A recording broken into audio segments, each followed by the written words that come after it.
10 آدمیوں کی ایک جماعت نے حضرت علی رضی اللہ تعالیٰ عنہ سے سوال کیا کہ علم اور دولت میں سے افضلیت اور برتری کس کو حاصل ہے، اور ساتھ عرض یہ کیا کہ تمام افراد کو آپ نے الگ الگ جواب عنایت فرمانا ہے۔ تو حضرت علی رضی اللہ تعالیٰ عنہ نے 10 مختلف جواب ارشاد فرمائے۔ نمبر 1، دولت فرعونوں کا ورثہ ہے اور علماء انبیاء کے وارث ہیں۔ نمبر 2، دولت کی حفاظت تمہیں کرنی پڑتی ہے اور علم تمہاری حفاظت کرتا ہے۔ نمبر 3، جس کے پاس دولت زیادہ ہوتی ہے اس کے اتنے ہی دشمن زیادہ ہوتے ہیں، اور جس کے پاس علم ہوتا ہے اس کے اتنے ہی دوست زیادہ ہوتے ہیں۔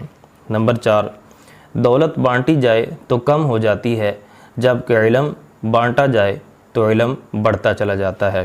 نمبر 5، دولت مند کنجوسی کی طرف مائل ہوتا ہے، جبکہ عالم فیاضی اور سخاوت کی طرف مائل ہوتا ہے۔ نمبر 6، دولت کو چرایا جا سکتا ہے، جبکہ علم کو چرایا نہیں جا سکتا۔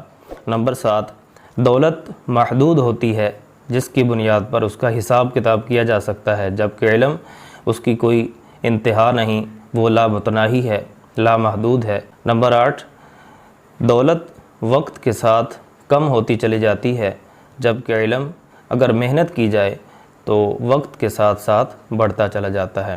نمبر 9، دولت سے اکثر دل و دماغ پر سیاہی چھا جاتی ہے، جبکہ علم سے دل و دماغ روشن ہو جاتے ہیں۔